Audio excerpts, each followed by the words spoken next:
everybody, to the Partner Up Podcast. This is Sergio. And I'm Kimberly. And Kimberly, what was graduating like for you? Specifically college. It was like, I just wanted to get it over with. I had a great time at my graduation. I'll backtrack a little bit. So I went to a college called the University of the Incarnate Word in San Antonio, Texas. And I graduated in 3.5 years because I had taken some summer classes. Brag about it. Just because I taken some summer classes at UTPA. I went to school at UTPA. So did I. But you graduated from UTRGV. Listen. On my transcript, it says UT Pan American. Rest in peace, Bucky. Okay. Rest in peace. Bronco. The Bucky. We were the Bucking Broncos. Dang. And then they killed you for the Vaqueros. They killed the Vaqueros team, took our land, you know. Yeah, that actually happened in history. I know. Anyways, so. That's why it was appropriate. So graduation. I don't know if it's like from becoming a mom, and excuse us, we have the child here on a little swing next to us. I don't have the best memory. I have like vague memories of graduation because at this point it's almost. I don't want to even count the years. Almost 9 years ago. But what I will say is that it's because you got a lot more stuff. Like a hard drive fills up and you got to get rid of the old stuff to bring in the new stuff. Like you're learning a lot more things. So it makes the things that you haven't thought about forever just. Yeah. So I just, I remember you coming to San Antonio. We had just started dating. We'd been for like, 4 months, I think, at the time? Yeah, around there. I remember a big tree. Big Christmas tree. It was Christmas time. Yes. At the hotel, we took pictures in front of the Christmas tree with everybody. And I remember when, and I'm probably going to go on a tangent, so feel free to jump in and then we'll go into your story. But I remember when I first moved into my college dorm in 2013, I told my mom, I said, we went to Papados. And I said, when I graduate, we should come back and eat here. And at that time, 3-4 years seemed forever. And then we went to Papados the night before my graduation. I think my godparents were there and so were my parents. And you and John Paul, my brother, came the morning of my graduation, if I recall. Yes. The morning of the graduation, you guys stayed one night. Listen, when I was his age, I had done that drive by myself multiple times, so I thought nothing of it. So there's a story behind that. And I come to find out that was the first time he was making that drive. You have to remember, John Paul, he's a younger sibling. So that's true. How your younger siblings are treated. So my little sister, Melanie, is about to graduate college. She's graduating next week. That's why we're cutting this episode a little short. But because we're going to go and visit her. But she just recently, I'm talking months ago, made her first intercity drive from Austin to San Antonio. And now she's all free, but it's also around that age, right? Mm-hmm. So I guess it makes sense. How old is she? I guess maybe, I don't know if let's not. Saying age is bad. Never mind. She's about to graduate. So all I'll say is she's 7 years younger than me. So do the math. So that trip, my brother picked you up and you fell asleep. I'm going to call you out. You fell asleep in the car and he was very upset because you were my boyfriend and, oh my gosh, why aren't you staying awake and whatever. Because my family, as you know, are morning people and awake and you are not a morning person at all. Listen, if you're getting picked up in the morning for a long road trip, in my family, it is standard practice to just knock out, okay? Yeah. That's why you get the morning person to drive. They're fulfilling a duty. Yeah. I was not aware that it was his first time driving to San Antonio, and therefore I should have been extra vigilant. Yeah, because he was in high school still. Yeah, he was still in high school. He's not the same age as your sister. When I was in high school, I was making the drive up to Austin every other spring break. I guess. And 4th of July. So, yeah, that happened, and that was his first impression of you. So, I wonder if you made up to him. No, because I'm still sleeping in, and I still sleep in car. I'm still the same person. Yeah, that's true. You're just older now. In my head, I'm the same age. I haven't aged past. Let's see. When did the deductible go down on the car insurance? 26. Yeah, 25, 26. Yeah, there you go. That's my mental state for the rest of my life. Yeah. So you guys showed up, And I went to, it was a Catholic university. And so I think a few nights before we had like a Catholic mass in honor of the graduates. They have this big bell tower. And I did something you weren't supposed to do. You didn't tell me. So you're like, no, I just don't want to tell you, not to panic you. Yeah. We should have said that in our episode that we had about superstitions. That would have been a good story to tell. Oh, side note, I got a comment in real life from one of my book club friends about our episode about conspiracies and superstitions about the cabbage.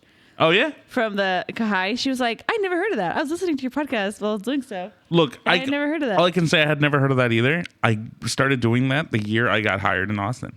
Yeah. So either the 4-year degree in engineering finally paid off, or that cabbage is magic. You never know. It doesn't hurt. So the bell tower, you're not supposed to go under it until you're about to graduate, because literally during our walk to the mass, I think that's when we finally were able to walk under it. Mm-hmm. And I didn't know that. And you were like, look at this bell tower. I'm like, that's so nice. Let's go. And I just like walk straight through it. And you're like, I'm like, what? Maybe Nothing? it's for the graduates of Incarnate Word. Maybe all that. Maybe that it's just a superstition for you guys. Yeah. It's like, if you walk under it. As an undergrad at that school. You're not going to graduate. And I was like, I just Final Destination myself. Yeah. So honestly, the day of, I just remember we went to brunch with everybody when you guys drove in. You guys met us at the restaurant, I remember. And then I remember getting to the place. I don't remember the actual ceremony because it was just like, yay, you did it. And they called us one by one our names. I remember sitting next to Jenny and just talking about Supernatural the entire time we were waiting for you. Yeah. Oh, I miss her. She was a good friend. And I remember you guys were there. I think like my Tia Imelda was there, my godparents. I have no clue. Your family has very recently cemented themselves in my mind. All late. We've been married for almost 2 years. We've been together for almost 9. No, when I say recently, I mean like within the past like 5 years. Oh, okay. Right. So back then you back then I was like, yes. Almost 9 years ago. Ambiguous Kimberly's relative. Yeah. So what I do remember is after the ceremony, all the like graduation, and they sent us out, and then they let you guys go out. I remember the first person to hug me was my dad. And I remember he was like crying. He was like, I'm so proud of you. And like that I remember that. And I remember going to the Cheesecake Factory. Oh, we have to buy Melanie a cheesecake from the Cheesecake Factory. This is going to go up after, so she won't see it. So we need to buy her cheesecake. Remind me. Okay. We have to pick it up on the way? No. Like on the day of the graduation. On the day of the graduation. Gotcha. So then went to Cheesecake Factory. What kind of cheesecake are we going to get? I don't know. Like regular cheesecake? I guess. Okay. She said she wanted ice cream. She wants an ice cream cake or cheesecake on the day of her graduation. Is there an ice cream cheesecake? I don't know.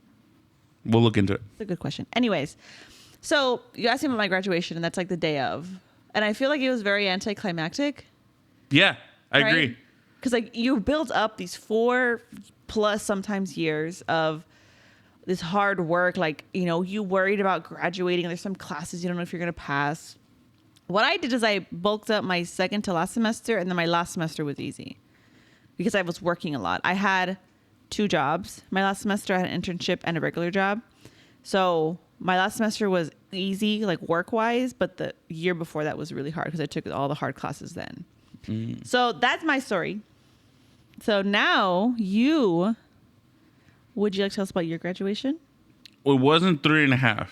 I'll tell you that. And I got a degree in business administration, and I took summer classes, and I even got some credits from high school. So like I'm a very rare case, and also my degree wasn't the hardest, So you, on the other hand, would you like to tell the people know what you graduated in, but you can tell us again. I graduated from the University of Texas Pan American, also known as the University of Texas Rio Grande Valley. And you were in there as UTPA, and then you graduated from UTRGV. Correct. So when I enrolled, my degree plan still had Bucky the Bronco on it. Bucky the Bronco. And within like a year, you got from when I graduated. Oh, it was like the same year, right? Yeah, it was the first full year. It was the Vaqueros. Like the first transition year, they let you choose if you wanted to be UTPA or UTRGV. But then the year after the transition, everybody was forced to do that. Oh, yeah. So you're after the transition. That's correct. Oh.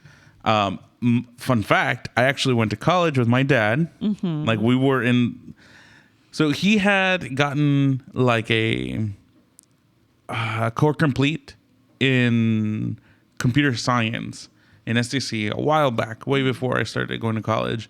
And then when I started going to college, he's like, you know what? I need to go in and finish. And while I'm in there, I'm going to make sure you finish. So he went in and went to computer science. Yeah. So I went to SciTech. I don't know if we've had that episode already, but I went to STISD in Mercedes, and it was an engineering magnet school. So I was full committed to the mechanical engineering life.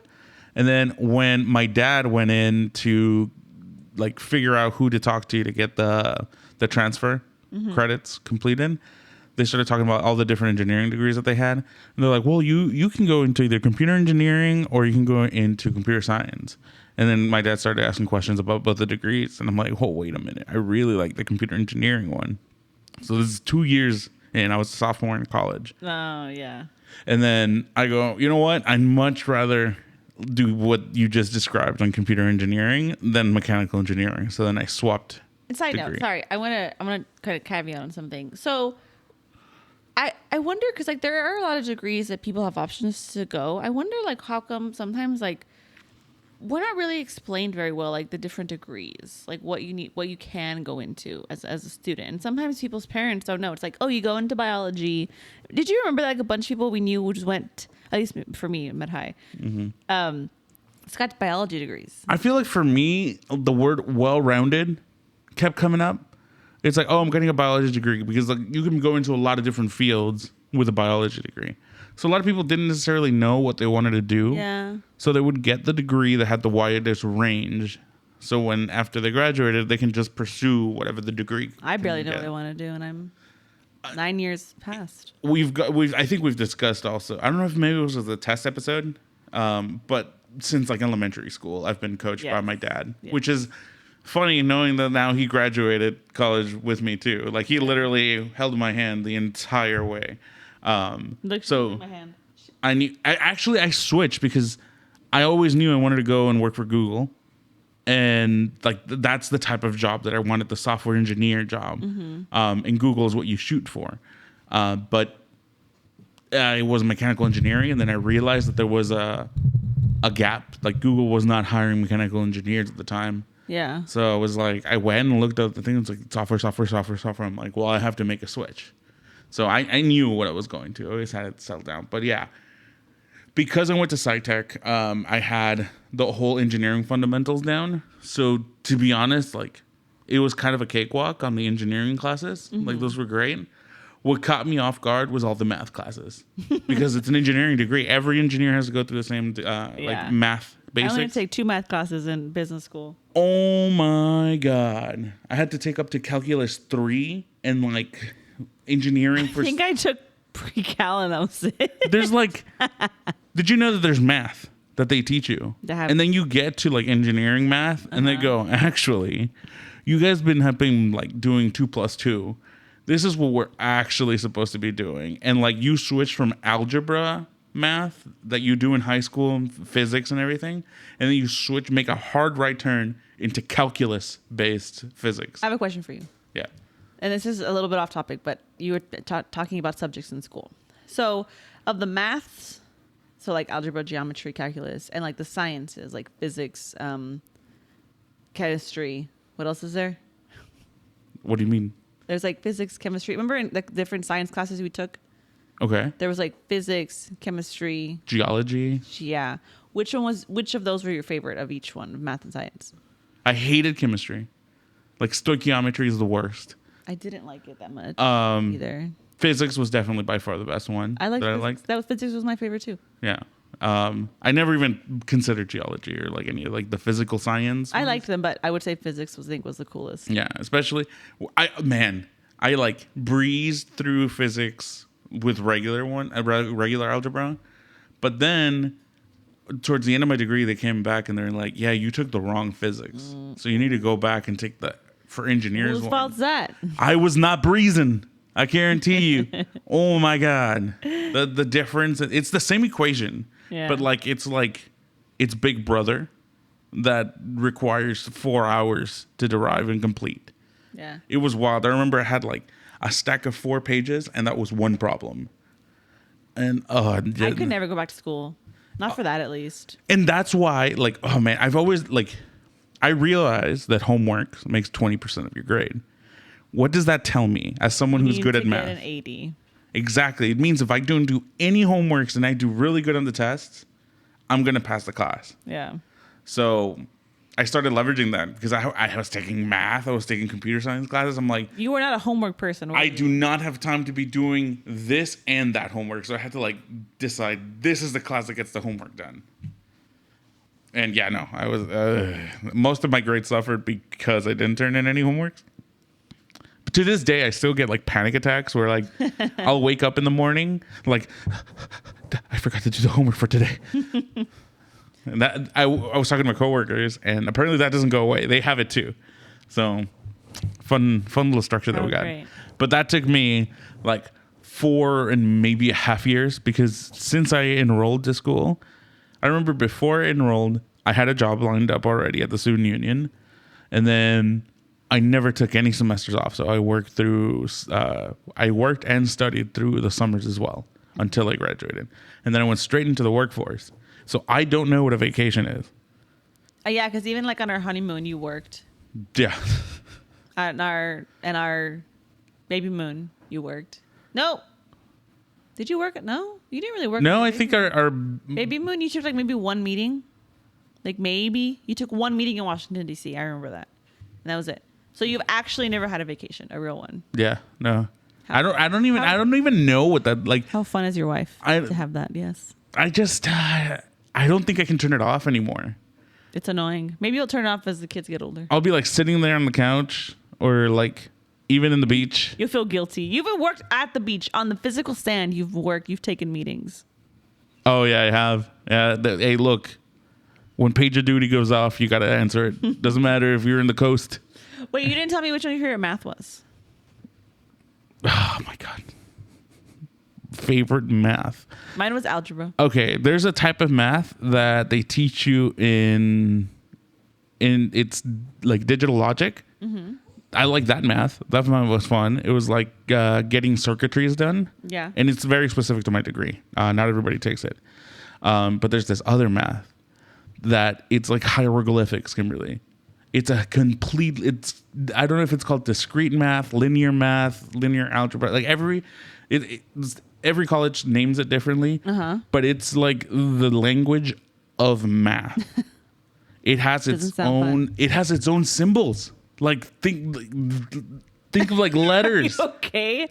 Yes, I've never seen these letters, and all of a sudden I'm expected to be able to be like, okay, write a proof about that, and I'm like, okay. Well, then this random symbol that means like it was learning a whole new language because I could tell you in English, but no, this math language is a way to like standardize it throughout. So like people who don't speak the same languages can still understand the same formulas. Yeah. But it was wild. It's a language that communicates concepts. So that's got to be my least favorite one. So you don't have a favorite math?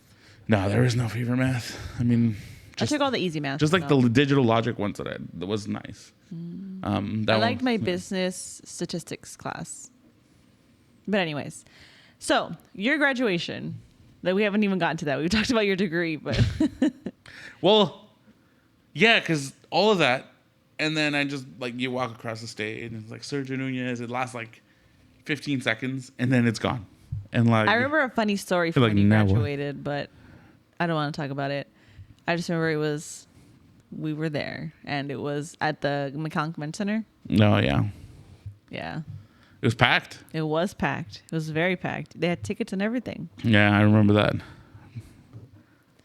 So you don't like remember anything highlighted from that day, like something that you did afterwards that you liked? I mean, I remember we went out to eat. I'm glad we were both there for each other's college graduations. Yeah. Because some people don't know their spouses like when they graduate college. No. We go way back. Yeah. But no, yeah. That story can never be told on this podcast. Nothing specifically stands out. I just remember like being with my family. Pictures afterwards. I remember going to dinner with my family, having my uncles and my family around. And I think that may have been one of the last times we all like got together. Mm-hmm. So I still remember it fondly. That's good. I remember being there and like, it was because your dad graduated, I think, a semester before you, right? Since he was doing computer science. Right. And he already had a head start on me. Did you guys just share like your cap and gown? No, we got our own. Well, I'll tell you one thing. So I was going to college at the same time as my cousin, right? Mm-hmm. Oh, so okay. So technically, my dad went to college with me and my cousin. And we didn't get a whole lot of classes together, but we did get one. Okay. And not only did he get me in that class, he also had my cousin. So it was in one class where we showed up, and it was like me, my cousin, my dad. Did you guys sit together? No, not you really. You didn't sit with your dad? Wow. No, my dad would be like, "Don't look at me. Walk on the other end of the hall." I would have thought he would want to sit with you. Call me whatever you want, just not dad. I would have thought he wanted to. You guys look alike though. I don't know. People would probably be like, "Wait, what?" Okay, I guess. Yeah, no, but he was definitely like, call me whatever you want. Call me Bato. I don't care. Just don't call me dad. Like, it was a whole thing. And then, but I mean, I couldn't help it. Like, I was like, Dad, hey, down the hall. How do you like not call your parents like Mom, Dad? Like when you're used to that your whole life.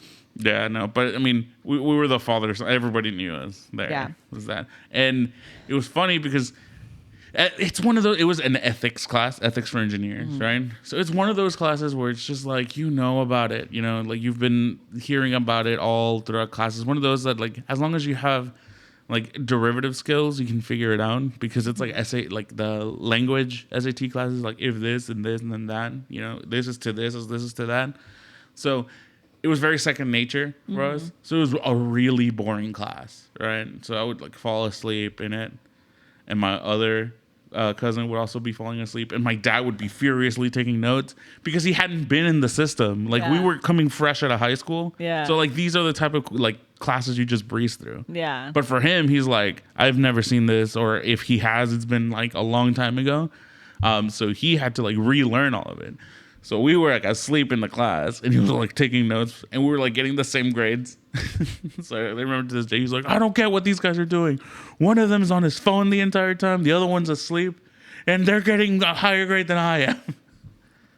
That's what happens sometimes. So what was your favorite class in college out of all the 4 years you went?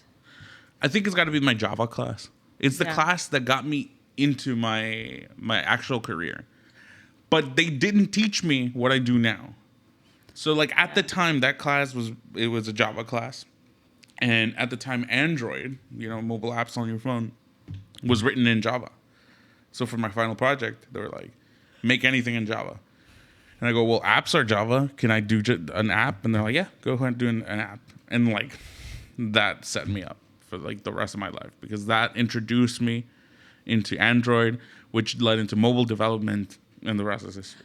Oh my God, another side story. So I remember going to see you for one of your final projects your senior year, and it was like a presentation. So you're like, oh, you can come to the school. And so I went to go get a visitor pass, and they almost didn't let me in because they're like, you have an outstanding balance of $30. And I'm like, I graduated from a different school like 2 years ago. Like, I don't have a balance. If I have a balance, like I paid it off. Like, I don't know, you guys are wrong. And they finally let me through. I was arguing with them. All right, give me the visitor pass so I can go pay it. Then just keep walking. Oh no, we're getting called out, Kimberly. So real quick as we exit, any advice for people who are graduating? Take it one day at a time. The world is your oyster, and don't take yourself too seriously either, because we're all just trying to figure it out even now. Nice. Well, shout out to Melanie. Congratulations for graduating. Congratulations, girl. My advice. Aurelia saying congrats too. My advice to you is to make sure that no matter where you go, you just treasure what it is that you learned and make sure you build on it, because whatever your first job is, that's going to be the stepping stone into the next one. So make the best of what you get first. Yep. All right.